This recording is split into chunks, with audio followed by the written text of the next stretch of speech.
പിണറായി ഒരിക്കലും പിണറായിക്ക് മുകളിൽ ശൈലജ ടീച്ചർ വരണമെന്ന് ആഗ്രഹിക്കുന്നില്ല. സാമുദായികപരമായി വർഗീയപരമായി ഒരു ചേരിതിരിവ് ഉണ്ടാക്കാനുള്ള വളരെ ബോധപൂർവമായ ഒരു ശ്രമം എവിടെ നിന്നോ ഉണ്ടായി. അത് തള്ളിപ്പറയാത്തിടത്തോളം, അതിനെ ന്യായീകരിക്കുന്ന കാലത്തോളം വടകരയിലെ ജനം അതിനെതിരെ പ്രതികരിച്ചു കൊണ്ടേയിരിക്കും. തനിച്ച് ഞാൻ സഞ്ചരിക്കാൻ തുടങ്ങിയിട്ട് 12 വർഷം പൂർത്തിയായി. MLA-യും RMP നേതാവുമായ KK രമയാണ് നമ്മളോടൊപ്പമുള്ളത്. സ്വാഗതം ഫോർത്തിലേക്ക്. നമുക്ക് ആദ്യം ഇലക്ഷനിൽ തന്നെ തുടങ്ങാം. ഇലക്ഷൻ ഇപ്പം കേരളത്തിൽ ഇന്നേ വരെ കണ്ടിട്ടില്ലാത്ത രീതിയിൽ വടകര ഭയങ്കര ചൂട് പിടിച്ചൊരു ഇലക്ഷനായിരുന്നു ഇത്തവണ. വടകര ഓൾറെഡി പല രീതിയിൽ ചൂട് പിടിക്കാറുണ്ട് എപ്പോഴും, പക്ഷേ ഇത്തവണ അതിന് കുറേ കൂടെയൊക്കെ കാര്യങ്ങളുണ്ടായിരുന്നു. പലതരം വിവാദങ്ങൾ, തുടക്കം മുതലേ അങ്ങോട്ടും ഇങ്ങോട്ടുള്ള പോരുകളും പല പ്രശ്നങ്ങളും. ഇപ്പോൾ ലാസ്റ്റ് വന്ന് നിൽക്കുന്നത് വർഗീയ പരാമർശത്തിലാണ്.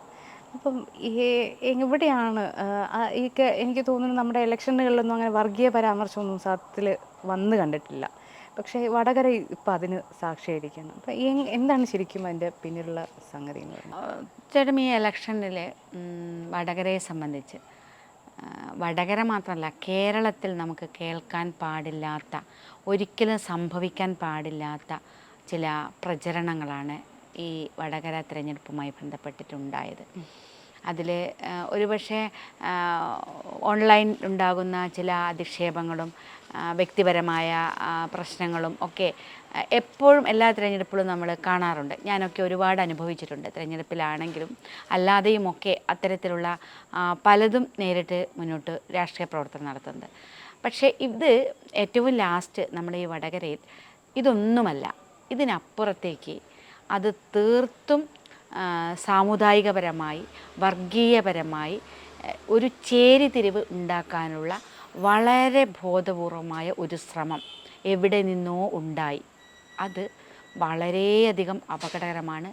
അത് ഒരു കാരണവശാലും വെച്ച് പൊറുപ്പിക്കാൻ പറ്റുന്നതല്ല. അതിന് എന്താണ് അതിനകത്ത് ഉണ്ടായ വസ്തുത, ആ വസ്തുത യാഥാർത്ഥ്യത്തോടു കൂടി പുറത്തു കൊണ്ടുവരണം എന്നുള്ളതാണ് ഞങ്ങൾക്ക് അഭ്യർത്ഥിക്കാനുള്ളത്. കാരണം ഇത് രാഷ്ട്രീയം തന്നെ മലീമസമായി പോകുന്ന ഒരു സാഹചര്യമാണുള്ളത്. നമ്മൾ ഇത്തരത്തിലൊരു രാഷ്ട്രീയ പ്രവർത്തനം വേണോ? എന്താണിത്? ഇതെവിടെയാണ് എത്തിക്കുന്നത് കേരളത്തെ? കേരളം ഒരു സാംസ്കാരികമായി ഏറ്റവും ഉന്നതിയിൽ നിൽക്കുന്നൊരിടമാണ്. മതമൈത്രിയുടെ ഒരു വലിയ ഇടമാണ് കേരളം. മതസഹോദര്യത്തിൻ്റെ ഒരു ഇടമാണ് കേരളം. എല്ലാം കൊണ്ടും പേരുകേട്ട ഒരു കേരളത്തിൽ ഇങ്ങനെ ഒരു പ്രചരണം ഒരിക്കലും നാം കേട്ടിട്ടില്ല. പക്ഷേ ഇപ്പോഴവിടേക്ക് എത്തിച്ച് എന്ന് പറയുമ്പോൾ ആരാണ് ഇതിന് ഉത്തരവാദി? എവിടെ നിന്നാണ് ഇത് തുടങ്ങിയത്? അത് കണ്ടെത്തുകയും അത് അവസാനിപ്പിക്കുകയും വേണം എന്നുള്ളതാണ് ഞങ്ങളെപ്പോലുള്ള വടകരക്കാർക്ക് പറയാനുള്ള ഒരേ ഒരു കാര്യം. വളരെ മോശമാണ്. അങ്ങേയറ്റം ഒരിക്കലും നമ്മൾ പ്രതീക്ഷിക്കാത്ത രൂപത്തിലേക്ക് ഈ പ്രചരണം മാറി എന്നതാണ്. അതാണ് ഒരു മുസ്ലിം നാമധാരി, നിങ്ങൾ ആലോചിച്ച് നോക്കൂ, ഒരു മുസ്ലിം നാമധാരി ഒരു കാൻഡിഡേറ്റായിട്ട് വരുന്നു. അത് പല സ്ഥലങ്ങളിലുണ്ട് മുസ്ലിം കാൻഡിഡേറ്റുകൾ, പക്ഷേ വടകരയിൽ മാത്രം അതിനെ ഫോക്കസ് ചെയ്തുകൊണ്ട്, കാരണം പരാജയത്തിലേക്ക് എത്തുന്നു എന്ന് കണ്ടപ്പോൾ അതിനെ മറികടക്കാൻ മറ്റൊരു നിലപാട് സ്വീകരിച്ചു എന്ന് നമുക്ക് കാണേണ്ടി വരും. അതാണ് ഈ വർഗീയ പരാമർശത്തിലേക്ക് അവിടെ എത്തിയത്. അവിടെയാണ് കാഫർ പ്രയോഗം വരുന്നത്, പിന്നെ മുസ്ലിമിൻ്റെ പേര് പ്രശ്നമായി വരുന്നത്, അതിനനുസരിച്ചുള്ള പ്രചരണം നടത്തുന്നത്, ഹിന്ദു ഇടങ്ങളിൽ പോയിട്ട് അതൊക്കെ പറയേണ്ടി വരുന്നത്, തട്ടമിട്ട ആളുകൾ പാതിരാത്രി വരെ യോഗങ്ങളിൽ വരുന്നു എന്ന് വരെ പറയുന്ന അവസ്ഥയിലേക്ക് ഒരു തെരഞ്ഞെടുപ്പ് രംഗം മാറി എന്ന് പറയുന്നത് അത് നമുക്ക് സങ്കല്പിക്കുന്നതിലും അപ്പുറത്തുള്ള പ്രശ്നമാണ്. അത് എങ്ങനെയാണ് അതിനെ മറികടക്കുക എന്നുള്ളത് വലിയ ബുദ്ധിമുട്ടാണ്. അതിന് മുറിവുണ്ടാക്കിയവർ അത് ഉണക്കാനാണ് ഇനി ശ്രമിക്കേണ്ടത് എന്നതാണ്. ഷാഫി എന്നാൽ മറ്റൊരു സ്ഥാനാർത്ഥിയെ ഡാമേജായിട്ട് പറയുന്ന രീതിയിൽ, അല്ലെങ്കിൽ ഡാമേജ് ചെയ്യുന്ന രീതിയിൽ വേറെ പരാമർശങ്ങളൊന്നും നമ്മുടെ ശ്രദ്ധയിൽപ്പെട്ടിട്ടില്ല. പക്ഷെ അപ്പോൾ പോലും UDFൻ്റെ കയ്യിൽ നിന്ന്, UDFൻ്റെ ഭാഗത്തു നിന്ന് എന്തെങ്കിലും പ്രചരണത്തിൽ പാളിച്ചകൾ, ഇല്ലെങ്കിൽ ഇത് ഇത്തരം സംഭവങ്ങൾ മുൻകൂട്ടി കാണുന്നതിൽ എന്തെങ്കിലും പിഴവുകൾ ഉണ്ടായോ? അതിൻ്റെ ഭാഗമായിട്ടാണോ ഇത്തരം കോർഡിനേറ്റ് ചെയ്യുന്നതിലോ, ഇല്ലെങ്കിൽ എന്തെങ്കിലും ഒരു സംഭവിച്ചിട്ടുണ്ടാവും? ഇല്ല, ഒരിക്കലുമില്ല. ഞാൻ ആ കാര്യത്തിൽ 100% ഉറപ്പായിരുന്നു. കാരണം അങ്ങനെ ഒരു പാളിച്ച ഞങ്ങളുടെ തെരഞ്ഞെടുപ്പ് പ്രവർത്തനത്തിൻ്റെ ഭാഗമായിട്ടുണ്ടായി എന്ന് ഞാൻ വിചാരിക്കുന്നില്ല. ഏതെങ്കിലും ആൾ ഏതെങ്കിലും തരത്തിൽ ചെയ്തിട്ടുണ്ടോ എന്നുള്ളത് എനിക്കറിയില്ല. അതുണ്ടെങ്കിൽ കണ്ടുപിടിക്കേണ്ടതാണ്. പക്ഷേ ബോധപൂർവമായ അത്തരത്തിലൊരു ശ്രമമേ, ഒരു പാളിച്ചയും ഉണ്ടായിട്ടില്ല. കാരണം ഇത് എവിടെ നിന്നാണ് വരുന്നത്? ഒരു വ്യാജ സ്ക്രീൻഷോട്ട് വരികയാണ്. ആ സ്ക്രീൻഷോട്ട് എവിടെ നിന്നാണ് വരുന്നത്? അത് വന്ന ഉടനെ തന്നെ ഒരു ലീഗ് പ്രവർത്തകൻ്റെ പേരിലാണ് ഫേസ്ബുക്ക് പേജ്, ആ പേജിൻ്റെ പേരിലാണ് ആ സ്ക്രീൻഷോട്ട് വരുന്നത്. വന്ന ഉടനെ തന്നെ അതിൻ്റെ നേതാക്കന്മാർ പത്രസമ്മേളനം നടത്തി ആ ഇട്ട ആരുടെ പേരിലാണോ അയാൾ തന്നെ നേരിട്ട് വന്ന് ഇതെൻ്റെ ഇതല്ല, വ്യാജമാണ് എന്ന് പറഞ്ഞ് പരാതി കൊടുക്കുന്നു. അതിലപ്പുറം എന്ത് വേണം? ആരുടെ പേരിലാണോ വന്നത് അയാൾ തന്നെ നേരിട്ട് വന്നു, പത്രങ്ങളോട് വന്നു, ഇത് എൻ്റെ പേജല്ല, ഞാൻ ചെയ്തതല്ല, ഇത് ആരോ ക്രിയേറ്റ് ചെയ്തതാണ്, ഇത് പോലീസ് കണ്ടെത്തണമെന്ന് പറഞ്ഞ് പരാതി കൊടുക്കുന്നു. അപ്പോൾ ആരാ കണ്ടെത്തേണ്ടത്? പോലീസല്ലേ? പോലീസ് അത് അന്വേഷിച്ചോ? അപ്പോൾ പരാജയം എവിടെയെങ്കിലും സംഭവിച്ചിട്ടുണ്ടോ? വീഴ്ചയുണ്ടായിട്ടുണ്ടോ? അപ്പോൾ ആ വീഴ്ചയിലേക്ക് ഉണ്ടായി എന്ന് ധരിപ്പിക്കാൻ വേണ്ടി, അല്ലെങ്കിൽ ഇതാണ് ഇവിടെ നടക്കുന്ന പ്രചരണം എന്ന് ഉണ്ടാക്കി തീർക്കാൻ വേണ്ടി ഒരു ബോധപൂർവമായൊരു സൃഷ്ടി അതെവിടുന്നോ നടന്നു. ആ ബോധപൂർവമായ സൃഷ്ടി എവിടെ നിന്നാണ് എന്നുള്ളതാണ് അന്വേഷിക്കേണ്ടത്. അതിലൊരു പ്രശ്നം, ഞങ്ങളുടെ ഭാഗത്ത് ആ പോരായ്മ ഇല്ല എന്ന് പറയാനുള്ള ഏറ്റവും പ്രധാനപ്പെട്ട കാരണം, ഇതിൻ്റെ നേട്ടം എങ്ങനെയാണ്, ആർക്കാണ് ഉണ്ടാകുന്നത്? കാഫർ പ്രയോഗത്തിൽ മുസ്ലിങ്ങൾക്ക് കാഫർ വോട്ട് ചെയ്യരുത് എന്ന് പറയണമെങ്കിൽ, കാഫറുകൾക്ക് വോട്ട് ചെയ്യരുത് എന്ന് പറയണം, അതിൻ്റെ നേട്ടം ആർക്കാണ് ഉണ്ടാവുക? അത് ഷാഫിക്ക് ഉണ്ടാവില്ലല്ലോ, ഒരിക്കലും ഉണ്ടാവില്ലല്ലോ. ഉണ്ടാവാത്തൊരു പ്രചരണം UDFൻ്റെ ഭാഗത്തുനിന്ന് അല്ലെങ്കിൽ ഇത്തരത്തിലുള്ള ആളുടെ ഭാഗത്തുനിന്ന് ഉണ്ടാകുമോ? അത് തന്നെ നമുക്ക് ആലോചിച്ചാൽ അറിയാമോ, എന്തിനാണ് അവസാന ലാപ്പിൽ അങ്ങനെ ഒരു പറയേണ്ട ആവശ്യം? ഏറ്റവും പ്രചരണത്തിൽ ഏറ്റവും മുന്നിൽ നിൽക്കുന്ന ആൾ ഒരു തരത്തിലും ആളുകളുടെ മനസ്സിൽ മറ്റൊരു പ്രശ്നങ്ങളില്ലാതെ പോകുന്നു. ഏറ്റവും സ്നേഹത്തോടു കൂടി, സൗഹൃദത്തോടു കൂടി തിരഞ്ഞെടുപ്പ് പ്രവർത്തനം മുന്നോട്ട് പോവുകയാണ്. അങ്ങനെ പ്രചരണത്തിൽ ഏറ്റവും മുന്നിൽ നിൽക്കുകയാണ്. ഒരുപക്ഷേ ടീച്ചർ വന്നിറങ്ങിയ ആ ആദ്യ നാളുകളിൽ ഉണ്ടായിരുന്നതൊക്കെ മറികടന്നുകൊണ്ട് എല്ലാ അർത്ഥത്തിലും ഏറ്റവും മുന്നിൽ നിൽക്കുകയാണ്. അതിൽ യുവാക്കളാകട്ടെ, സ്ത്രീകളാകട്ടെ, പ്രായമുള്ളവരാകട്ടെ ഒക്കെ വഴിയിൽ നിന്നൊക്കെ നമ്മുടെ ഷാഫി പറമ്പിലിനെ കാണാനും അദ്ദേഹത്തിനോട് സംസാരിക്കാനും അദ്ദേഹത്തിനൊപ്പം നിൽക്കാനും ആളുകൾ ഇങ്ങനെ വരികയാണ്. അതൊരു സ്ഥാനാർത്ഥിയുടെ ഒരു കഴിവാണത്, അതൊരു വ്യക്തിപ്രഭാവമാണ്. അത്തരം ഒരു സ്ഥാനാർത്ഥി ആളുടെ മനസ്സിലേക്ക് ഇടം പിടിച്ചു കഴിഞ്ഞു എന്നത് നമുക്ക് മനസ്സിലാവുകയാണ്. ആദ്യ നാളുകളിലുണ്ടായ വലിയ ആൾക്കൂട്ടം അത് കൊണ്ടുവന്നതാണ്, മറ്റ് സ്ഥലങ്ങളിൽ ഇറക്കുമതി ചെയ്തതാണ് എന്ന പ്രചരണമായിരുന്നു ആദ്യഘട്ടങ്ങളിലുണ്ടായിരുന്നത്. പക്ഷേ അത് ഒരു സ്ഥലത്ത് നിൽക്കുന്നില്ല. ഏത് സ്ഥലത്ത് പോയാലും നമുക്കത് കാണാൻ സാധിക്കുകയാണ്. ഏത് പ്രചരണം, താഴേക്കിടയിലുള്ള തിരഞ്ഞെടുപ്പ് പ്രചരണങ്ങൾ, ബൂത്ത് തലത്തിലുള്ള പ്രചരണങ്ങൾ പോലും അത്രയും വലിയ ആൾക്കൂട്ടം ഉണ്ടാകുന്നു. അങ്ങനെ ഒരിടത്ത് ഇങ്ങനെ ഒരു പ്രചരണം കൊണ്ടുവരുമോ? ഏതെങ്കിലും തരത്തിൽ അങ്ങനെ നീക്കമുണ്ടാകുമോ? അത് സാമാന്യ യുക്തിയുള്ള ആർക്കാലോചിച്ചാലും മനസ്സിലാക്കാൻ കഴിയുന്നതാണല്ലേ. ഇതൊന്നുമല്ല. ഇത് വളരെ കൃത്യമായി ഈ തിരഞ്ഞെടുപ്പിനെ മറ്റൊരു ദിശയിലേക്ക് കൊണ്ടുപോകണമെന്നുള്ള കണക്കുകൂട്ടലുകൾ ഏതോ ബുദ്ധി കേന്ദ്രത്തിൽ നിന്നുണ്ടായിട്ടുണ്ട്. ആ ബുദ്ധി കേന്ദ്രത്തിൻ്റെ പ്രവർത്തനമാണിത്. അതൊരു പക്ഷേ ഇവിടുത്തെ ഞാൻ വിചാരിക്കുന്നു ശൈലജ ടീച്ചർ പോലും അതറിഞ്ഞിട്ടുണ്ടാവില്ല. ടീച്ചർ ഒന്നും അറിഞ്ഞുകൊണ്ടായിരിക്കില്ല അത്തരത്തിലുള്ള പ്രചരണത്തിലേക്ക് എത്തിയത്. പക്ഷേ ടീച്ചറുടെ പ്രചരണത്തിന് ചുക്കാൻ പിടിച്ച ആളിൽ നിന്ന് ആരോ ചെയ്ത ഒരു പ്രവൃത്തിയാണ് എന്നാണ് ഞാൻ ധരിക്കുന്നത്, ഞങ്ങളൊക്കെ വിചാരിക്കുന്നതാണ്. അല്ലെങ്കിൽ അത് പ്രൂവ് ചെയ്യട്ടെ. ഞാൻ പറയുന്നത് പോലീസ്, സൈബർ ഒക്കെ അപ്പുറത്താണുള്ളത്. UDFൻ്റെ കയ്യിലോ അല്ലെങ്കിൽ ഇപ്പുറത്ത് പ്രചരണം നടത്തിയ ആളുടെ കയ്യിലോ അല്ല അതുള്ളത്. കണ്ടുപിടിക്കാൻ എന്താണ് പ്രയാസം? ആരെയാണ്? ഒന്നുകിൽ ഈ ആളുകളെ തന്നെ അറസ്റ്റ് ചെയ്ത് ചോദ്യം ചെയ്ത് കഴിഞ്ഞാൽ കിട്ടില്ല എവിടെ നിന്നാണെന്നുള്ളത്. ആ ഒരു തരത്തിൽ അന്വേഷണം പോകണ്ടേ? ഞാൻ മനസ്സിലാക്കിയിടത്തോളം തെരഞ്ഞെടുപ്പ് പ്രവർത്തനം കഴിഞ്ഞതിന് ശേഷം, ഇലക്ഷൻ കഴിഞ്ഞതിന് ശേഷം ഒരിഞ്ച് പോലും അതിൻ്റെ അന്വേഷണം മുന്നോട്ട് പോയിട്ടില്ല. ക്യാമ്പയിനുകൾ തുടങ്ങിയിട്ടുണ്ട്. പക്ഷേ അന്വേഷണം ഒരിഞ്ച് മുന്നോട്ട് പോയില്ല. പോലീസിനോട് അന്വേഷിച്ചപ്പോൾ പോലീസ് പറഞ്ഞത് അന്ന് ഞങ്ങൾ FIR ഇട്ടു. FIR ഇട്ട് രണ്ട് പേർ തന്ന കേസിലും FIR ഇട്ടുണ്ട്. FIR ഇട്ടിൽ കേസ് അവിടെ നിൽക്കുന്നു. അപ്പം എന്തേ അന്വേഷണം കൊണ്ടുപോകാത്തത്? ആരാ ചെയ്യേണ്ടത്? അത് ചെയ്യാതെ ഇതിനകത്ത് മറ്റൊരു പ്രചരണം ലീഗിൻ്റെ CPMൻ്റെ പ്രധാനപ്പെട്ട നേതാക്കന്മാരുടെ ഭാഗത്തു നിന്നാണ് അതുണ്ടാകുന്നത്. KT ജലീലിനെ പോലെയുള്ള ഏറ്റവും സമുന്നതരായ നേതാക്കന്മാർ വലിയ പോസ്റ്റുമായിട്ട് വരുന്നു. എല്ലാ CPM നേതാക്കന്മാരും വരുന്നു. ഇന്ന് ഡോക്ടർ KN ഗണേഷ്, അദ്ദേഹം ഒരു ചരിത്രകാരൻ, അദ്ദേഹം വളരെ മോശമായിട്ട് ഈ വിഷയത്തെ ചിത്രീകരിക്കുകയാണ്. എന്ത് അപകടകരമാണ്! എങ്ങനെയാണ് അതിന് സാധിക്കുന്നത്? യാഥാർത്ഥ്യം എന്താണ്, വസ്തുത പരിശോധിക്കേണ്ടേ, എന്താണ് നടന്നത് എന്നതിനെ സംബന്ധിച്ചല്ലേ പരിശോധന ഉണ്ടാകേണ്ടതും അത് തിരുത്തപ്പെടേണ്ടതുമാണല്ലോ. ഏതാളുടെ ഭാഗത്തു നിന്നായാലും അത് അവസാനിപ്പിക്കുകയല്ലേ വേണ്ടത്.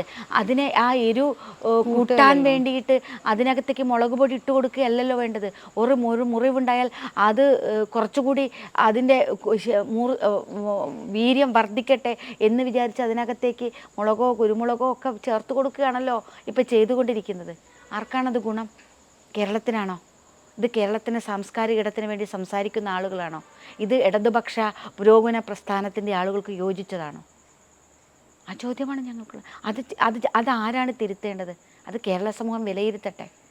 ഞാൻ പറയുന്നു, ഞാൻ ഇതിനെക്കുറിച്ച് ഒറ്റ കക്ഷിയും ചേർന്ന് സംസാരിക്കാൻ തയ്യാറല്ല.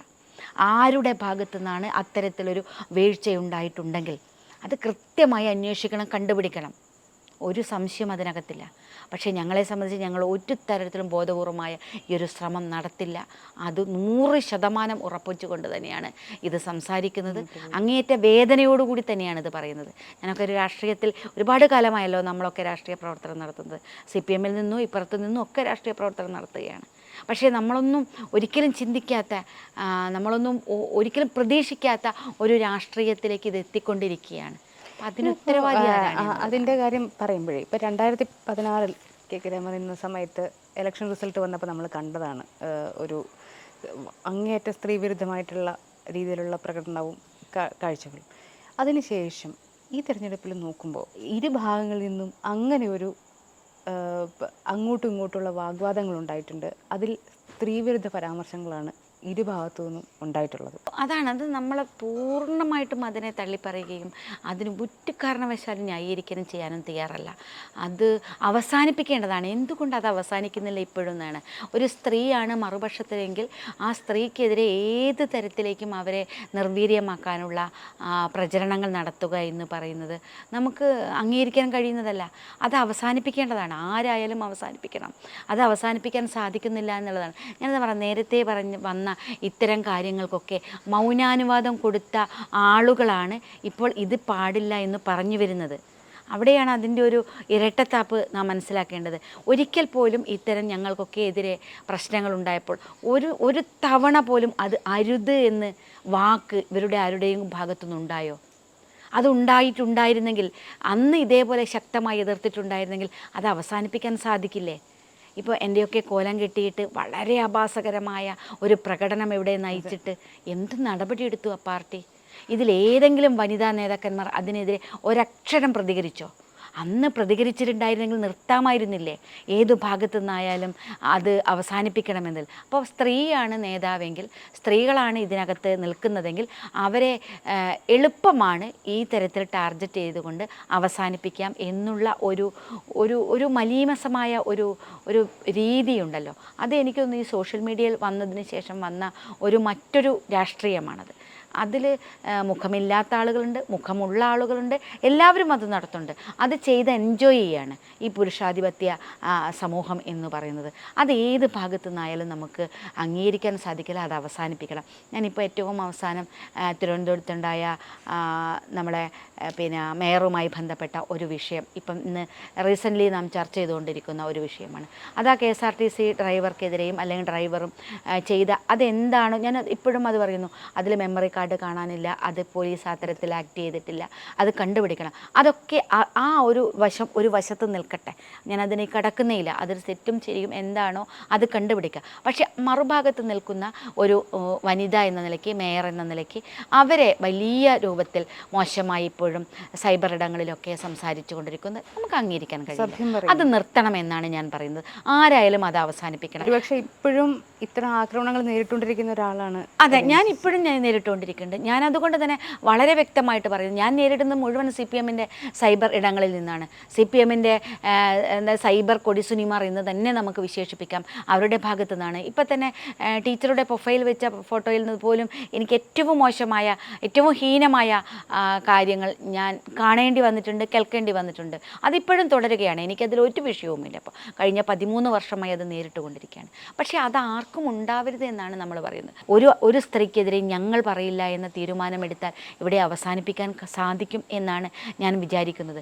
രാഷ്ട്രീയ കൊലപാതകങ്ങൾ അവസാനിപ്പിക്കാൻ വേണ്ടി പിണറായി വിജയനും ശ്രീ എമ്മുമായിട്ടൊക്കെ ചർച്ച നടത്തിയിട്ട് കുറേയേറെ കുറഞ്ഞത് നമ്മൾ കണ്ടു. അല്ലെങ്കിൽ ഇഷ്ടം പോലെ നടക്കുന്നുണ്ടായിരുന്നല്ലോ. അതുപോലെ ഒരു ചർച്ച നടത്തി ഇത് അവസാനിപ്പിക്കാൻ ഇവർ മുൻകൈയെടുക്കണം, CPMകാർ മുൻകൈയെടുക്കണം. എങ്കിൽ മാത്രമേ ഇത് അവസാനിക്കുകയുള്ളൂ. തങ്ങളുടെ ആളുകൾക്കെതിരെ വരുമ്പോൾ മാത്രം സടകുടഞ്ഞെഴുന്നേൽക്കുകയും മറ്റുള്ളവരൊക്കെ ഈ അത്തരം അധിക്ഷേപങ്ങൾ ഏറ്റുവാങ്ങേണ്ടവർ ആണ് എന്ന ധാരണ അതങ്ങ് മടക്കി വെക്കണം. അതാണ് അവരോട് പറയാൻ വളരെ മാന്യമായി പറയാനുള്ളത്. ഭർത്താവിൻ്റെ ശവം വിറ്റ് തിന്ന് തടിച്ചു കൊഴുത്തവൾ എന്ന് പറഞ്ഞൊരു കമൻറ്റ് ഞാൻ കണ്ടു. അങ്ങനെ ഒരു കമൻറ്റ് KK രമ കേൾക്കുന്നു. ഈ KK രമയ്ക്ക് TP വധത്തിന് മുമ്പും ഒരു രാഷ്ട്രീയ ജീവിതമുണ്ടായിരുന്നു, ഒരു ഐഡൻറ്റിറ്റി ഉണ്ടായിരുന്നു. അത് കഴിഞ്ഞിട്ട് TPയുടെ കൊലപാതകം നടക്കുന്നു. അതിന് ശേഷം ഉണ്ടാകുന്ന ഒരു KK രമ. ഈ കമൻറ്റ് ഇപ്പോഴും വരുന്നു. ഈ 12 വർഷം 13 വർഷം എങ്ങനെയായിരുന്നു ഈ സർവൈവൽ എന്ന് പറഞ്ഞത്? അത് അങ്ങനെ ഒരു വശം കൂടെ ഉണ്ടല്ലോ അതിന്. അതായത് നമ്മൾ ഫൈറ്റ് മാത്രമല്ലല്ലോ, സർവൈവലും കൂടെ ഉണ്ട്. എങ്ങനെയാണ് അതിനെ ആ ഒരു ഈ യാത്ര ഇത്രയും വർഷത്തെ? അല്ല, സർവൈവൽ അത് എളുപ്പമല്ല. അത് ഒരുപാട്, കാരണം ഞാനൊക്കെ ആദ്യഘട്ടങ്ങളിൽ ഒരുപാട് പ്രയാസങ്ങൾ അനുഭവിച്ചിട്ടുണ്ട്. ഒന്ന് എവിടെയും വന്ന് കരഞ്ഞു പറഞ്ഞിട്ടില്ല എന്നുള്ളതല്ല, നമ്മുടെ ഉള്ളിൽ വലിയ സംഘർഷങ്ങൾ അനുഭവിക്കേണ്ടി വന്നിട്ടുണ്ട്. കാരണം ഏറ്റവും വേദനയിൽ നിൽക്കുന്ന സമയത്താണ് കേൾക്കാൻ പാടില്ലാത്തത് കേൾക്കേണ്ടി വരുന്നത്.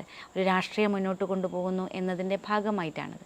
പക്ഷേ അതിന് ഒന്ന് എൻ്റെ സഖാക്കൾ, എൻ്റെ പ്രസ്ഥാനം ഒക്കെ വരുന്ന പൊതുസമൂഹം തന്ന വലിയ പിന്തുണയുണ്ട്. അതൊക്കെ നമുക്കൊരു കരുത്താണ്. പിന്നീട് അതൊക്കെ നമ്മൾ ജീവിതത്തിൻ്റെ ഭാഗമായിട്ട് മാറുകയാണ്. അതൊന്നും ഒരു പ്രശ്നമല്ല എന്ന്, അതിലും വലിയ പോരാട്ടമാണ് നമ്മുടെ മുന്നിലുള്ളത് എന്നുള്ളത് കൊണ്ട് ഇതിനെ അധികം ശ്രദ്ധിക്കാതെ പോയി എന്നുള്ളത്. ഇപ്പം ഞാൻ ഒരു കമൻറ്റുകളും വായിക്കാറില്ല, ഒരു കമൻറ്റും നോക്കാറ് പോലുമില്ല. അതൊക്കെ അതിൻ്റെ വഴിക്ക് നടക്കട്ടെ. പിന്നെ തലയ്ക്ക് സ്ഥിരമില്ലാത്ത കുറേ ആൾക്കൂട്ടങ്ങൾ നടത്തുന്ന കുറേ കാര്യങ്ങൾ എന്നതിലേക്ക് അപ്പുറത്തേക്ക് അതിനെ ഞാൻ ഒരു ഗൗരവത്തിലും അതിനെ കാണാനില്ല. അതിനെതിരെ സംസാരിക്കാനും തയ്യാറില്ല. അതിനിയും ഉണ്ടാകുമെന്ന് തന്നെയാണ് ഞാൻ പ്രതീക്ഷിക്കുന്നത്. ഇപ്പോൾ ഞാൻ ഈ പറയുന്നതിന് പോലും ഇതിൻ്റെ താഴെ ഈ കമൻ്റായിരിക്കും ഞാൻ പ്രതീക്ഷിക്കുന്നത്. ആസ്ഥാന വിധവ, അമ്മച്ചി വന്നു രാഷ്ട്രീയം പറയുന്നു, തുടങ്ങി ആസ്ഥാന വിധവ എന്ന കമൻറ്റ് മാത്രമേ ഇതിനകത്ത് ഞാൻ പ്രതീക്ഷിക്കുന്നുള്ളൂ. അത് അവരുടെ രക്തത്തിൽ അലിഞ്ഞു ചേർന്നതാണ്. അതവർ മാറ്റുമെന്ന് പ്രതീക്ഷ എനിക്ക് ഇല്ല. അപ്പോൾ ആ വേദന എല്ലാ സ്ത്രീകൾക്കും അവർ പറയുമ്പോൾ അവരും മനസ്സിലാക്കണം, അവരുടെ ആളുകളും ഇതേ വേദനയാണ് അനുഭവിക്കുന്നത് എന്നുള്ളത്. അതുകൊണ്ട് അത് നിർത്തുക എന്നുള്ളത്, ചെയ്യുന്ന ആളുകൾ നിർത്തുക എന്നത് മാത്രമേ ഇതിനകത്ത് പോകാൻ വഴിയുള്ളൂ. പിന്നെ ഈ ഇലക്ഷൻ പ്രചരണ സമയത്തൊക്കെ വ്യാജ വീഡിയോ ഒക്കെ സംബന്ധിച്ചൊക്കെ പറയുമ്പോൾ അതും നേരിട്ടൊരാളാണ് ഞാൻ. ഇലക്ഷൻ്റെ തലേന്നതിൻ്റെ തലേന്ന് എനിക്കെതിരെ ഒരു വീഡിയോ ഉണ്ടാക്കിയിട്ട് ഇവിടെ പ്രചരിപ്പിച്ചത് സോഷ്യൽ മീഡിയ അല്ല.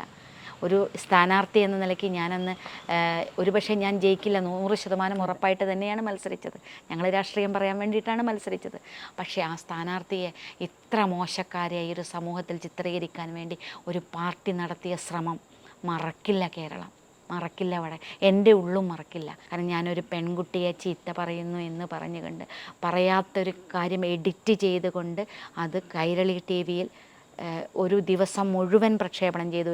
ഇലക്ഷൻ തലേ ദിവസവും വന്നു. ദേശാഭിമാനി വലിയ വാർത്ത എഴുതി ആ വിഷയത്തിൽ. ഒരു തരിമ്പ് യാഥാർത്ഥ്യമുണ്ടോ? അതിലെന്തെങ്കിലും ഒരു സത്യസന്ധതയുണ്ടോ? ഈ പറഞ്ഞ ഇപ്പോൾ ശൈലജ ടീച്ചർക്കോ ആര്യയ്ക്കോ ഒക്കെ എതിരെ ഇവർ സംസാരിക്കുമ്പോൾ നിങ്ങൾക്കതിനകത്ത് എന്തെങ്കിലും ഒരു ആത്മാർത്ഥത, ഇവരുടെ പക്ഷത്താണ് നിങ്ങൾ നിൽക്കുന്നതെങ്കിൽ, സ്ത്രീകളുടെ പക്ഷത്താണ് നിങ്ങളെങ്കിൽ, നിങ്ങൾ ഇപ്പോഴെങ്കിലും അത് ചെയ്തത് തെറ്റായിപ്പോയി എന്ന് പറയാൻ ധൈര്യം കാണിക്കണം. അതിനുള്ള തൻ്റെ ഇടം നിങ്ങൾ കാണിക്കണം എന്നുള്ളതാണ്.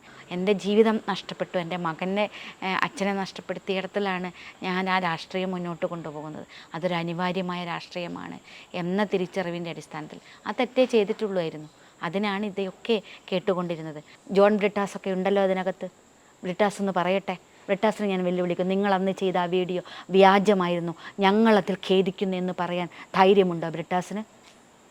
നിങ്ങൾ നടത്തുന്ന ഇപ്പോൾ പറയുന്ന ഈ രാഷ്ട്രീയത്തിന്, നിങ്ങൾ ഈ പറയുന്ന സ്ത്രീപക്ഷ രാഷ്ട്രീയത്തിന് ഏതെങ്കിലും തരത്തിൽ ഒരു തരിമ്പ് ആത്മാർത്ഥതയെങ്കിൽ നിങ്ങളതിന് തള്ളിപ്പറയാൻ തയ്യാറാകണം.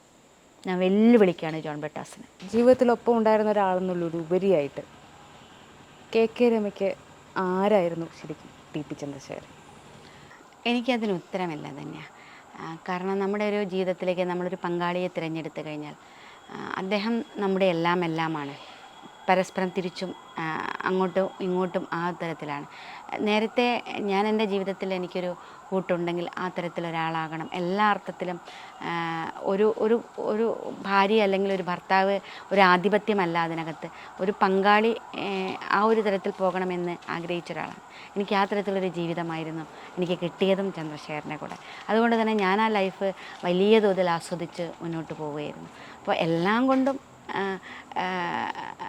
എല്ലാം എന്ന് അങ്ങനെ എല്ലാവർക്കും അങ്ങനെയായിരിക്കും, സ്വന്തം പങ്കാളി എന്ന് പറയുന്നത് അങ്ങനെയായിരിക്കും. ഞാനതിനെ അപ്പോൾ അതേ തന്നെയായിരുന്നു. പക്ഷേ അതാണ് പൊടുന്നനെ ഇപ്പോൾ 13 വർഷമായി ഞാൻ തനിച്ച് യാത്ര ചെയ്യുന്നു. ഇതുപോലൊരു രാത്രിയിൽ തനിച്ച് ഞാൻ സഞ്ചരിക്കാൻ തുടങ്ങിയിട്ട് 12 വർഷം പൂർത്തിയായി. ഇപ്പോഴും നമ്മുടെ ഉള്ളിൽ അത് തന്നെയുള്ളൂ. അപ്പം ആ തീ ഉണ്ടല്ലോ, ആ തീ ഉള്ളിൽ, ആ തീ എന്ന് പറയുന്നത് അതൊരു അത് ചെയ്ത ആളുകളെ നിയമത്തിന് മുന്നിൽ കൊണ്ടുവരണമെന്നുള്ള തീ. അദ്ദേഹം കൊണ്ടുപോയ രാഷ്ട്രീയം അവസാനിക്കരുത് പക്ഷേ എൻ്റെ അവസാനം വരെയെങ്കിലും അത് നിന്നു പോകണമെന്നൊരാഗ്രഹം. പിന്നീട് പോകുമെന്നൊന്നും നമുക്കറിയില്ല, രാഷ്ട്രീയമാണ്, അതെവിടെ എങ്ങനെ കൊണ്ടെത്തിക്കുമെന്നൊന്നും ഒരു നിശ്ചയവുമില്ല. പക്ഷേ എനിക്കത് കൊണ്ടുപോകണം, എൻ്റെ ശ്വാസം നിൽക്കുന്നവരെ ചന്ദ്രശേഖരൻ ജീവിക്കണം എന്ന് ഞാൻ ആഗ്രഹിക്കുകയാണ്. അതാണിപ്പോഴുള്ള യാത്ര. അതിലെപ്പോഴും ഞാനിപ്പോൾ നമ്മുടെ കൽപ്പറ്റ നാരായണ മാഷ് പറഞ്ഞതുപോലെയാണ് എൻ്റെ മനസ്സെപ്പോഴും ത്രസിച്ചു കൊണ്ടിരിക്കുന്നത്. മരിച്ചതിൽ പിന്നെ ചന്ദ്രശേഖരൻ ഉറങ്ങിയിട്ടില്ല, അങ്ങനെ ഉറങ്ങാതിരിക്കണം എന്നാണ് ഞാൻ ആഗ്രഹിക്കുന്നത്. RMP എങ്ങനെയാണ് മുന്നോട്ട് പോകാൻ തീരുമാനിക്കുന്നത്? UDFുമായിട്ടുള്ളൊക്കെ ഒരു അലയൻസ് ഉണ്ടാവുമോ? അങ്ങനെയൊക്കെ പല സാധ്യതകളൊക്കെ ഇങ്ങനെ പലപ്പോഴും പറഞ്ഞു കേൾക്കാറുണ്ട്. എങ്ങനെയാണ് അതിൻ്റെ ഒരു RMPയുടെ ഭാവി എങ്ങനെയാണ്? അല്ല, UDFുമായിട്ട് അലയൻസ് ഒന്നും ഉണ്ടാവില്ല, അങ്ങനെ കൊണ്ടുപോകാൻ ഞങ്ങൾക്ക് സാധിക്കില്ല. കാരണം ഇത് രണ്ടും രണ്ട് രാഷ്ട്രീയമാണ്. ഞങ്ങൾ കമ്മ്യൂണിസ്റ്റ് പ്രത്യയശാസ്ത്രത്തിൽ വിശ്വസിച്ച് മുന്നോട്ട് പോകുന്ന ആളുകളാണ്. അതുകൊണ്ട് തന്നെ ആ രാഷ്ട്രീയം മുന്നോട്ട് കൊണ്ടുപോവുക എന്നുള്ളതാണ് ചന്ദ്രശേഖരൻ്റെ ആഗ്രഹം. ആ ആഗ്രഹത്തിനനുസരിച്ച് തന്നെയാണ് ഞങ്ങൾ മുന്നോട്ട് പോകുന്നത്. പക്ഷേ തിരഞ്ഞെടുപ്പിൽ ചില രാഷ്ട്രീയ ഐക്യങ്ങൾ ഉണ്ടാക്കിയിട്ടുണ്ട് എന്നുള്ളതൊരു യാഥാർത്ഥ്യമാണ്. അത് നിലവിലുള്ള രാഷ്ട്രീയ പശ്ചാത്തലത്തിൽ അനിവാര്യമായൊരു രാഷ്ട്രീയമായിട്ടാണ് ഞങ്ങളതിനെ കാണുന്നത്. ഇപ്പോൾ ഈ തിരഞ്ഞെടുപ്പിലാണ് ഞങ്ങൾ ഒന്നിച്ച് UDFന് ഒന്നിച്ച് നിന്ന് പ്രവർത്തിക്കുന്നൊരു തിരഞ്ഞെടുപ്പ് എന്ന് പറയുന്നത് ഈ 18ാമത് ലോക്സഭാ തിരഞ്ഞെടുപ്പാണ്. അത് ഞങ്ങളുടെ കേന്ദ്ര കമ്മിറ്റിയുടെ കൂടി തീരുമാനമാണ്. കേന്ദ്ര കമ്മിറ്റി തീരുമാനിച്ച് ഇന്ത്യയിൽ BJP സഖ്യത്തെ പരാജയപ്പെടുത്താൻ, നരേന്ദ്രമോദിയുടെ ഭരണം അവസാനിക്കാൻ, ഇന്ത്യ മുന്നണി അധികാരത്തിൽ വരാൻ എല്ലാ സംസ്ഥാനങ്ങളിലും നിരുപാധികമായി കോൺഗ്രസിനോടൊപ്പം നിൽക്കണം എന്നുള്ളതാണ് തീരുമാനിച്ചത്. അതിൻ്റെ ഭാഗമായിട്ടാണ് ഈ തിരഞ്ഞെടുപ്പിൽ ഞങ്ങൾ ആ രാഷ്ട്രീയം തിരഞ്ഞെടുത്തതും. അതിശക്തമായ തിരഞ്ഞെടുപ്പ് പ്രവർത്തനമാണ് ഈ തിരഞ്ഞെടുപ്പ്. ഈ തിരഞ്ഞെടുപ്പിൽ ഞങ്ങൾ സ്വീകരിച്ച രാഷ്ട്രീയ നിലപാടും അതുതന്നെയാണ്. അതുകൊണ്ട് അത് എക്കാലത്തും അതായിക്കൊള്ളണമെന്നില്ല. അങ്ങനെ UDFൻ്റെ കൂടെ പോകാനുള്ള ഒരു രാഷ്ട്രീയവുമായിട്ടല്ല ഞങ്ങൾ പോകുന്നതും. അത് വളരെ വ്യക്തമായി എപ്പോഴും പറഞ്ഞതാണ്, ഇപ്പോഴും അതുതന്നെ പറയുന്നുള്ളൂ, അതിലൊരു മാറ്റവുമില്ല.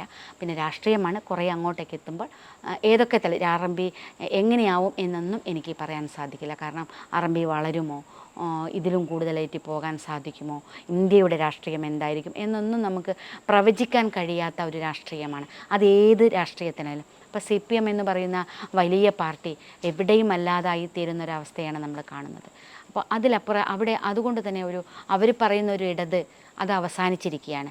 ആ ഇടതിനെ മുന്നോട്ട് കൊണ്ടുപോകണം എന്നുള്ളതാണ് RMPയുടെ രാഷ്ട്രീയമായിട്ട് ഞങ്ങൾ കാണുന്നത്. അപ്പോൾ ആ ഒരു ബദൽ രാഷ്ട്രീയവുമായിട്ട് പോകാനുള്ള ശ്രമങ്ങളാണ് ഞങ്ങൾ നടത്തിക്കൊണ്ടിരിക്കുന്നത്. ഇപ്പോൾ കേരളം കണ്ടതിൽ വെച്ചിട്ട് ഏറ്റവും ഇടതുപക്ഷം ഡീമോറലൈസ്ഡ് ആയ ഒരു തിരഞ്ഞെടുപ്പാണ് ഇപ്പോൾ നടന്നത് എന്നുള്ളൊരു അഭിപ്രായം പല സ്ഥലത്തുനിന്നും ഞാൻ കേട്ടു. അതായത് ഒരു രാഷ്ട്രീയവും പറയാനില്ല. നിങ്ങൾ കോൺഗ്രസ്സിന് വോട്ട് ചെയ്യരുത്, അതിൻ്റെ കാരണം നിങ്ങൾ കോൺഗ്രസ്സിന് വോട്ട് ചെയ്തത് താമരയാകും, ഇല്ലെങ്കിൽ വേറെ എന്തെങ്കിലും, അത്തരം ന്യായങ്ങളല്ലാതെ രാഷ്ട്രീയം മുന്നോട്ട് വെച്ചുകൊണ്ടുള്ള ഒരു തിരഞ്ഞെടുപ്പ്, ഇടത് രാഷ്ട്രീയം മുന്നോട്ട് വെച്ചുകൊണ്ട് ആൾക്കാരുടെ വോട്ട് മേടിച്ചിരുന്ന ഒരു പ്രസ്ഥാനം, അത് ഈ തിരഞ്ഞെടുപ്പിൽ പരിപൂർണമായിട്ടും നിശ്ചലമായ അവസ്ഥയാണ് കണ്ടത്. അപ്പം അവിടെയാണോ ശരിക്കും രാഷ്ട്രീയം പറയുന്നവരുടെ പ്രസക്തി വരിക എന്നുള്ളൊരു ചോദ്യമുണ്ട്. തീർച്ചയായിട്ടും ഉറപ്പാണത്. കാരണം ഈ തെരഞ്ഞെടുപ്പ് എന്നെ സംബന്ധിച്ച് ഏത് രാഷ്ട്രീയത്തെ സംബന്ധിച്ചാണ് സംസാരിക്കുക? ഇടതുപക്ഷം എന്ന് പറയുന്നത് ഏത് രാഷ്ട്രീയത്തെ പറ്റി പറയും? അവർ പറയുന്ന ഇടതുപക്ഷം ഉണ്ടെങ്കിൽ ഇടതുപക്ഷം ഉണ്ടെങ്കിലേ ഇന്ത്യയുള്ളൂ, അങ്ങനെയാണല്ലോ അവരെ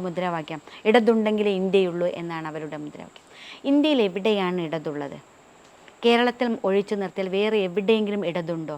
ആ ഇടത് ഇങ്ങനെയാവാനുള്ള കാരണം ആരാണ് ഇടതിനെ ഇങ്ങനെയാക്കി മാറ്റിയത്? അതിനുത്തരവും അവർ തന്നെയാണ് പറയേണ്ടത്. CPM-ലെ നേതാക്കന്മാരുടെ പ്രവർത്തനവും തന്നെയാണ് ഈ ഇടതിനെ ഈ തരത്തിലേക്കാക്കി മാറ്റിയതിൻ്റെ കാരണം. ഇനി കേരളത്തിൽ ഇടത് എന്താണ് ചെയ്യുന്നത്?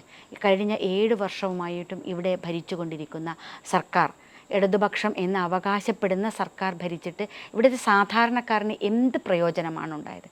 അതങ്ങനെയാണല്ലോ. സാധാരണക്കാരായ മനുഷ്യൻ്റെ ജീവിത നിലവാരം ഉയർത്തുകയും അവർക്ക് വേണ്ടി സംസാരിക്കുകയും ചെയ്യുകയാണ് ഇടത്. പക്ഷേ എവിടെയാണ് സാധാരണക്കാരൻ്റെ ജീവിതം ഇന്ന് ഉയരുന്ന ഒരു സാഹചര്യത്തിലുണ്ടായത്? അവരുടെ ജീവിത പ്രശ്നങ്ങൾക്ക് പരിഹാരം കാണാൻ എവിടെ സാധിച്ചു എന്നുള്ളതാണ്. അവർക്ക് കിട്ടിക്കൊണ്ടിരിക്കുന്ന ആനുകൂല്യങ്ങൾ പോലും ഇല്ലാതായ ഒരു സാഹചര്യത്തിലേക്ക് കേരളത്തിൽ എങ്ങനെയാണ് അത് എത്തിച്ചേർന്നത്? അവിടെയാണ് ഇവരുടെ അഴിമതി, ധൂർത്ത്, വഴിവിട്ട പ്രവർത്തനങ്ങൾ. നേതാക്കന്മാർ അവരുടെ സ്വന്തം കീശ വീർപ്പിക്കുക എന്നതിലേക്ക് അപ്പുറത്തേക്ക് മറ്റെന്ത് രാഷ്ട്രീയമാണുള്ളത്? സ്വന്തം കുടുംബത്തിൻ്റെക്ക് വേണ്ടി രാഷ്ട്രീയം പോവുകയും അവരിലേക്ക് കാര്യങ്ങൾ ഒതുക്കി തീർക്കുകയും ചെയ്യുകയല്ലാതെ വേറെ എന്ത് രാഷ്ട്രീയമാണുള്ളത്? നിങ്ങൾ നോക്കൂ, വടകരയിൽ ഉൾപ്പെടെ പറഞ്ഞ രാഷ്ട്രീയം. ഏറ്റവും പ്രധാനപ്പെട്ട CPM-ൻ്റെ ആളിവിടെ മത്സരിച്ചു. നമ്മൾ ഒരുപക്ഷെ കോവിഡ് കാലത്തൊക്കെ ലോകം അംഗീകരിച്ച ആൾ എന്നത് ആണ് അവർ പറഞ്ഞൊരു രാഷ്ട്രീയം. ആ രാഷ്ട്രീയമേ ഇവിടെ പറഞ്ഞിട്ടുള്ളൂ. ഒന്നുകിൽ കോവിഡ് അല്ലെങ്കിൽ നിപ്പ അല്ലെങ്കിൽ കോവിഡ്. മറ്റേതെങ്കിലും ഒരു രാഷ്ട്രീയം വടകരയിൽ സംസാരിക്കാൻ വേണ്ടി സാധിച്ചോ? ഗവൺമെൻറ്റിൻ്റെ ഏതെങ്കിലും ഒരു നയം ഇത് ജനങ്ങൾക്ക് വേണ്ടി ചെയ്തു എന്ന് പറയാൻ സാധിച്ചോ? ഒന്നും സാധിച്ചില്ല. യുവാക്കളുടെ വിഷയങ്ങളായാലും സാധാരണക്കാരനുടെ വിഷയങ്ങളായാലും ഒക്കെ വലിയ പ്രതിസന്ധിയിലൂടെ പോവുകയല്ലേ. നമ്മൾ ആലോചിച്ച് നോക്കൂ, യുവാക്കളൊക്കെ ഒരു PSC പോലും നോക്കുകുത്തികളാകുന്ന ഒരു സാഹചര്യമാണ്. എത്ര ചെറുപ്പക്കാർക്ക് ഇവിടെ ജോലി കിട്ടുന്നുണ്ട്? തിരഞ്ഞെടുപ്പ് സമയത്താണ് കുറേ ചെറുപ്പക്കാർ CPO റാങ്ക് ലിസ്റ്റിലുള്ള ആളുകൾ കണ്ണീരണിഞ്ഞുകൊണ്ട് സമരം നടത്തിയത് നമ്മൾ കണ്ടു. അവരെ തിരിഞ്ഞു നോക്കിയോ സർക്കാർ? ഏത് മേഖലയിലാണ് ജനങ്ങൾക്ക് ഇന്നൊരു സ്വസ്ഥമായ രൂപത്തിൽ മുന്നോട്ട് പോകാൻ സാധിക്കുന്നത്? അപ്പോൾ ആ രാഷ്ട്രീയമൊന്നും ഇവിടെ പറഞ്ഞില്ല എന്നുള്ളതാണ്. ആ രാഷ്ട്രീയമൊക്കെ അവസാനിച്ചു. സാധാരണ വർഗരാഷ്ട്രീയമാണ് CPM പറയുന്നത്. 10 വർഷം കൊണ്ട് കേരള സമൂഹത്തെ അരാഷ്ട്രീയവൽക്ക അവിടെയാണ് വ്യാജ പ്രചരണങ്ങളിലേക്ക് ഒരു പാർട്ടി എത്തുന്നതും വർഗീയതയിലേക്ക് ഒരു പാർട്ടി എത്തുകയും ചെയ്യുന്ന ഏറ്റവും അധപ്പതിച്ച രാഷ്ട്രീയം CPM-ൽ എത്തിച്ചേർന്നത്. CPM എത്തിയ ഏറ്റവും വലിയ അധപ്പതനമാണ് ഇപ്പോൾ നമ്മൾ കാണുന്നത്. വർഗീയ രാഷ്ട്രീയം പറയുക, ജാതി രാഷ്ട്രീയം പറയുക, ജാതിപരമായിട്ട് ആളുകളെ സമീപിച്ച് വോട്ട് ചോദിക്കുക. ഇവിടെ മത്സരിക്കുന്നത് മുസ്ലിം കാൻഡിഡേറ്റാണ്, തീയരല്ലേ മറ്റേ അപ്പുറത്ത് എന്ന് പറയുന്ന ആ ജാതി ഉണ്ടല്ലോ, ആ ജാതി കൃത്യമായി, പ്രത്യേകിച്ചും വടകര പോലുള്ളൊരു മണ്ഡലത്തിലൊക്കെ, അത് തെക്കൻ കേരളത്തിലൊക്കെ നമുക്ക് ജാതി രാഷ്ട്രീയം കാണാൻ സാധിക്കുന്നുണ്ട്. വടക്കേക്ക് മലബാറിലേക്ക് വന്നാൽ നമുക്കത് കാണാൻ സാധിക്കില്ല. ആ മലബാറിലാണ് ഈ വലിയ വിഭാഗീയത ഉണ്ടാക്കാനുള്ള ശ്രമം ഇവിടെ നടന്നത് എന്നുള്ളത് അത് നിസ്സാരമായി നമുക്ക് കാണാൻ കഴിയില്ല. വളരെ ഗൗരവത്തിൽ കാണേണ്ട ഒരു രാഷ്ട്രീയമാണത്. TP ഫാക്ടർ എല്ലാ കാലത്തും വർക്ക് ചെയ്തിട്ടുണ്ട്. അതായത് RMP ഉണ്ടായത് മുതൽ ആ ഫാക്ടർ ഇവിടെ ഈ വടകര മണ്ഡലത്തിൽ വർക്ക് ചെയ്തതാണ്. ഈ തവണത്തെ തിരഞ്ഞെടുപ്പിൽ അതുണ്ടാവുമോ? ഈ തവണത്തെ തിരഞ്ഞെടുപ്പിലും അതുണ്ടായി. ഞാൻ പറയാം, TP ഏത് കാലത്തും ഇവിടെ കത്തി നിൽക്കും. TPയുടെ രാഷ്ട്രീയം തന്നെയാണ് ഇവിടെയും ചർച്ച ചെയ്യപ്പെട്ടത്. ഈ തെരഞ്ഞെടുപ്പിൽ നിങ്ങൾ ഏറ്റവും കൂടുതൽ വോട്ട് ചെയ്ത സ്ത്രീകളാണ്. 2014 മുതൽക്കുള്ള ഇവിടുത്തെ ലോക്സഭാ തിരഞ്ഞെടുപ്പിനെ കണക്കെടുത്താൽ ഏകദേശം 50%-ലധികം 60%-ലധികം വോട്ടുകൾ വന്നത്. 80 ഇപ്പോൾ ഔദ്യോഗികമായിട്ട് ഞാൻ ഇന്നലെ നോക്കിയ ഒരു കണക്ക് എനിക്ക് കാണാൻ സാധിച്ചത്. 80%-ലധികം സ്ത്രീകൾ വോട്ട് ചെയ്ത ഒരു 190 മണ്ഡലങ്ങളിൽ അതിൽ 15 മണ്ഡലങ്ങളിൽ ഉള്ള ഒരു മണ്ഡലം കേരളമാണ്, വടകരയാണ് എന്നാണ് പറയുന്നത്. വടകരയിൽ അപ്പോൾ അത്രയും അധികം സ്ത്രീകൾ വോട്ട് ചെയ്യുന്നതിൻ്റെ ഒരു പ്രധാന കാരണം അക്രമ രാഷ്ട്രീയമാണ്. അക്രമ രാഷ്ട്രീയം അവസാനിക്കണം എന്നുള്ള അവരുടെ മനസ്സിൻ്റെ ഒരു തീരുമാനമാണ് ഈ തെരഞ്ഞെടുപ്പിലൊക്കെ നമുക്ക് കാണാൻ സാധിക്കുന്നത്. വലിയ തോതിലുള്ള സ്ത്രീ മുന്നേറ്റങ്ങൾ തെരഞ്ഞെടുപ്പുകളിൽ നമുക്ക് കാണാൻ സാധിക്കുന്നത്, വോട്ടുകൾ ആ തരത്തിലേക്ക് കേന്ദ്രീകരിക്കപ്പെടുന്നത് ആ ഒരു കാരണത്തിൻ്റെയും കൂടി ഭാഗമായിട്ടാണ്. അതുകൊണ്ട് വടകരയിൽ അത് വളരെ സജീവം. കാരണം ചന്ദ്രശേഖരൻ്റെ ഒരു മുറിവ് അത് എന്നിൽ മാത്രമല്ല, ഇവിടുത്തെ ഓരോ സാധാരണക്കാരുടെ മനുഷ്യരുടെയും നന്മയുള്ള മുഴുവൻ മനസ്സുകളുടെയും ഉള്ളിൽ അത് വലിയ ആഘാതമാണ്. അതിന് കാലം എത്ര മായ്ച്ചു കളഞ്ഞാലും മായുന്നതല്ല എന്നാണ് ഞാൻ വിചാരിക്കുന്നത്. അത്ര ക്രൂരമായ ഒരു കാര്യം ചെയ്ത ഒരു പാർട്ടിയാണ് CPM. പിന്നെ ഏറ്റവും അവസാനം ഇപ്പോൾ ഈ തിരഞ്ഞെടുപ്പിൽ നമുക്ക് കാണാൻ സാധിച്ച അതിൻ്റെ വിധി വന്നു ഇരട്ട ജീവപര്യന്തത്തിലേക്ക് അത് കൊണ്ടുപോയി. കൂടുതൽ 2 പേരെ അഡീഷണലായിട്ട് ശിക്ഷിച്ചു. ഇതൊന്നും ചെറിയ കാര്യമല്ല. നിങ്ങൾ നോക്കൂ, 12 വർഷം കഴിഞ്ഞതിന് ശേഷം ഒരു ഹൈക്കോടതിയിൽ ഒരു കേസെത്തുകയും നീണ്ട 5 മാസം ഇതുപോലെ ഒരു വിചാരണ കോടതി, ഹൈക്കോടതിയിൽ അപ്പീൽ കോടതി കേസ് കേട്ടിട്ടില്ല എന്നാണ് കേൾക്കാൻ സാധിച്ചത്. അത് ഓരോ തെളിവുകളും ഇഴകീറി പരിശോധിച്ചിട്ടാണ് അവസാനം ബഹുമാനപ്പെട്ട ജഡ്ജിമാർ ഈ ഒരു വിധിയിലേക്ക് എത്തിയത്. അത് നിസ്സാരമല്ല. അത് വളരെ വലിയ ശക്തമായൊരു തിരിച്ചടിയാണ് CPM-നെ സംബന്ധിച്ച് ഉണ്ടാക്കിയത്. അത് ആ നേതാക്കന്മാർ ആരാണിത് ചെയ്തത് എന്നതിലേക്ക് അവരിൽ എത്തിക്കുന്നതിനുള്ള ഒരു വലിയ ഫാക്ടറും കൂടിയാണത്. ഇപ്പോൾ സുപ്രീം കോടതിയിലേക്ക് പോവുകയാണ് കേസ്. ആ പോകുന്ന സമയത്ത് ഇത് വലിയ ഫലമായിരിക്കുമെന്ന് തന്നെയാണ് ഞാൻ പ്രതീക്ഷിക്കുന്നത്. അതുകൊണ്ടാണ് അതൊക്കെ ഒരു സത്യമാണ് ധന്യ. ആ സത്യം ഏത് കാലത്തായാലും പുറത്തു വരുമെന്നുള്ളത് നമ്മൾ വിശ്വസിക്കുന്നതും പറയുന്നതാണ്. ഞങ്ങളൊന്നും ഉള്ളിലൊന്ന് വെച്ച് പുറത്തൊരു രാഷ്ട്രീയം പറയുന്ന ആളല്ല. പറയുന്ന കാര്യങ്ങൾ അത്രയും ആത്മാർത്ഥമായും സത്യസന്ധമായിട്ടും തന്നെയാണ് ഇവിടെ സംസാരിക്കുന്നത്. അങ്ങനെ തന്നെയാണ് ആളുകളോട് പറയുന്നതും സംവേദിക്കുന്നതുമൊക്കെ. അപ്പം അത് ആ ഒരു സത്യം ജയിക്കുമെന്നുള്ള അടിയുറച്ച വിശ്വാസം എനിക്കുണ്ട്. ചന്ദ്രശേഖരൻ എന്ന സത്യം അത് അവസാനിക്കില്ല എന്ന് ഞാൻ നേരത്തെ പറഞ്ഞതുപോലെ അത് ഒരുപക്ഷെ അവസാനിക്കുന്നുണ്ടെങ്കിൽ അത് എന്നോടുകൂടി അവസാനിക്കണമെന്ന് ആഗ്രഹിക്കുന്ന ഒരാളാണ് ഞാൻ. KK ശൈലജ ടീച്ചറെ കൊണ്ടുവരുന്നതോടുകൂടി അവർ ആ ഒരു ഫാക്ടറിനെ മറികടക്കാനാണ് ശ്രമിച്ചിട്ടുള്ളത്. കാരണം ഇത്രയും ജനകീയ പിന്തുണയുള്ള ഒരു CPM നേതാവ്, ഒരു സ്ത്രീ നേതാവ്, അവരെ കൊണ്ടുവന്നതിലൂടെ ആ ഫാക്ടറിനെ മറികടക്കാനാണ്. അത് എന്തെങ്കിലും തരത്തിലുള്ളൊരു പ്രതിഫലനം ഇവിടെ ഉണ്ടാക്കുമോ ശരിക്കും വടകര? ഇല്ല, അങ്ങനെയാണ് അവർ പ്രതീക്ഷിച്ചത്. കാരണം ശൈലജ ടീച്ചർ വന്ന കഴിഞ്ഞ 15 വർഷമായി കിട്ടാത്തൊരു മണ്ഡലം CPM-ൽ ഏറ്റവും പ്രധാനപ്പെട്ട ഒരു ലീഡറെ വെച്ച് മത്സരിപ്പിച്ച് കഴിഞ്ഞാൽ അത് ഈസിയാണ് ജയിച്ചു വരാൻ എന്നാണ് അവർ കണക്ക് കൂട്ടിയത്. ഒരു തരം 2 കണക്ക് കൂട്ടൽ അതിനെ ഞാൻ പ്രതീക്ഷിക്കുന്നു. ഒരു കണക്ക് കൂട്ടൽ അതായിരുന്നു. പക്ഷേ അപ്പോൾ തന്നെ ഞാനതിനെ പറഞ്ഞത് ശൈലജ ടീച്ചറെ കുരുത്തി കൊടുക്കുകയാണ് വടകര എന്നതാണ്. അത് യാഥാർത്ഥ്യമാവുകയാണ്. ടീച്ചറെ പൊരുതി കൊടുക്കാനാണ് സത്യത്തിൽ കൊണ്ടുവന്നത്. അത് അങ്ങനെ തീരുമാനിച്ച, ഉള്ളിൽ അങ്ങനെ വിചാരിച്ച ചില ആളുകൾക്ക് അതേപോലെ നടത്തിക്കാൻ സാധിച്ചു എന്നാണ് ഞാൻ വിചാരിക്കുന്നത്. ടീച്ചർ ഇവിടെ ഒന്നുമല്ല ടീച്ചർ എന്ന് വരുത്തിക്കാനുള്ള ചില ശ്രമങ്ങൾ എവിടെയൊക്കെയോ ഉണ്ടായിരുന്നു. അത് ശരിക്കും ഇവിടെ ഫലിച്ചു എന്നതാണ്. അവരുടെ ആഗ്രഹങ്ങൾ വളരെ കൃത്യമായി ഇവിടെ ഫലിച്ചു എന്നാണ് ഞാൻ വിചാരിക്കുന്നത്. അതാണ് ടീച്ചറെ ഒരുപക്ഷെ വ്യക്തിപരമായി അധിക്ഷേപിക്കുന്ന രൂപത്തിലേക്ക് വന്നത്. ടീച്ചറൊന്നും അങ്ങനെയൊന്നും കേട്ടിട്ടില്ല. ഏറ്റവും ഈസിയായി ജയിച്ചു വരുന്ന മണ്ഡലങ്ങളിലാണ് ടീച്ചറൊക്കെ മത്സരിച്ചതും.